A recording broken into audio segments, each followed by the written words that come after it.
E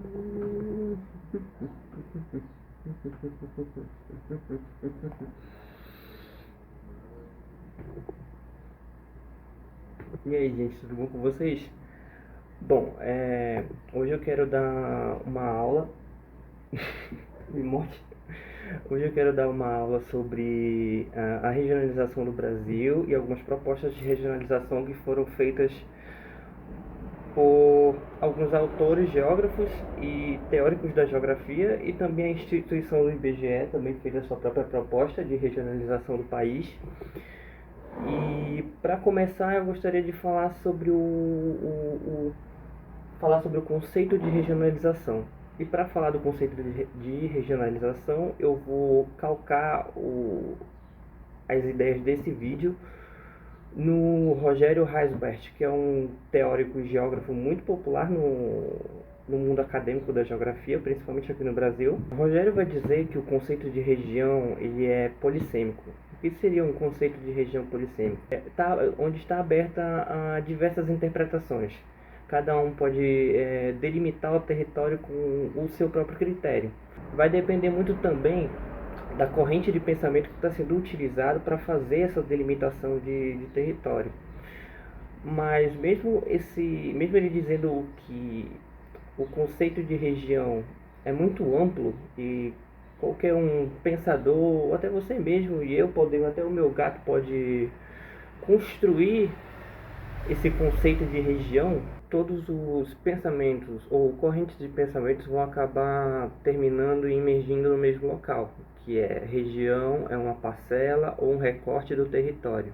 Regionalizar é importante para que tenhamos uma melhor noção do nosso território, ainda mais do Brasil, que é um país continental. Então nós precisamos ter uma melhor noção para termos melhores políticas públicas, para termos um melhor planejamento territorial e um melhor desenvolvimento regional. Bom, com isso, diferentes pensadores da geografia ou de outros ramos da ciência podem regionalizar da maneira que achar melhor.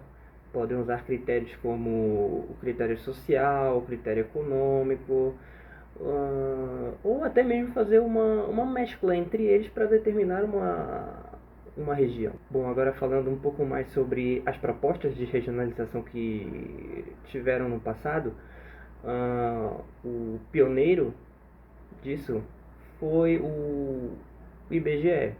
O IBGE, lá em 1941, visando um levantamento de dados geral do Brasil, ele vai propor a regionalização em 5 complexos, que são eles: o norte, o centro-oeste, o leste. No caso, o leste ele é dividido em leste setentrional, que é o norte, e o leste meridional, que é o sul.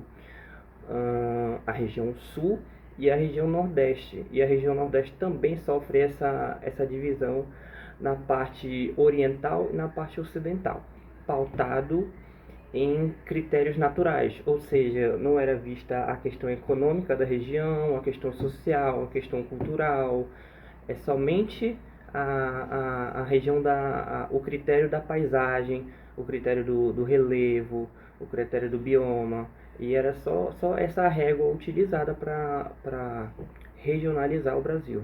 Já na década de 60, no ano de 1969, o IBGE ele vai revisar a sua própria proposta de regionalização, em decorrência de surgimento de novos estados, em especial o surgimento de Brasília, com o presidente Juscelino.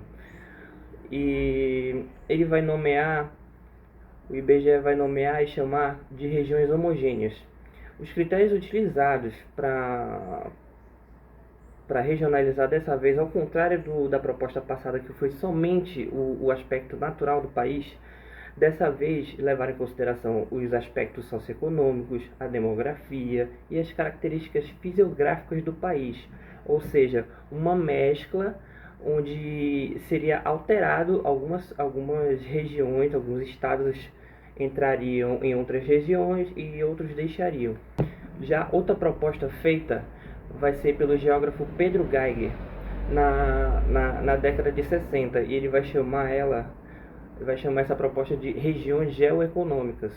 E os critérios utilizados foram as semelhanças econômicas entre as regiões, históricas e culturais. Então ele vai acabar segmentando a regionalização dele em três complexos, que é a região norte, a região nordeste e a região centro-sul.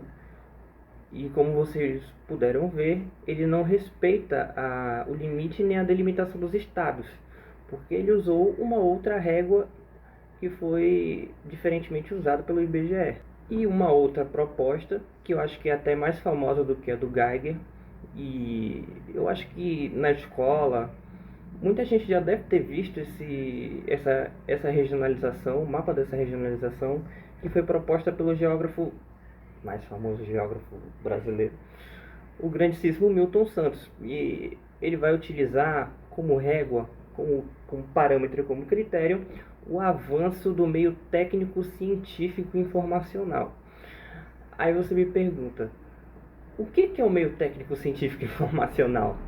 Bom, de uma forma bem rasa mesmo. É onde a técnica e a ciência, junto com o fluxo de informações, eles vão alterar o espaço geográfico e a sociedade. Vai alterar a paisagem, vai alterar a estrutura da região urbana, da região rural, e vai alterar também o desenvolvimento tecnológico da região. E com esse critério, ele vai nomear a regionalização dele de os 4 Brasis. E ele vai regionalizar em Amazônia, Nordeste, o Centro-Oeste, e ele vai chamar a região Sul, como é chamada nas outras propostas, de região concentrada. E aí você me pergunta, por quê? Por que ele vai chamar de região concentrada? Bom, como a palavra parece ser já autoexplicativa, é ali na região sudeste e sul da atual regionalização que vai acontecer o maior desenvolvimento econômico, o maior desenvolvimento tecnológico, o fluxo de informações vai ser mais intenso nessa região, as decisões políticas do país vão passar mais pela região concentrada do que as demais regiões do país. E, como eu falei, o nome já parece ser muito autoexplicativo. Lá vai se concentrar toda a informação, a ciência e a técnica do país. Enfim, de uma forma bem rasa, eu acabei de comentar sobre as principais regionalizações, né, do Brasil e o conceito de regionalização.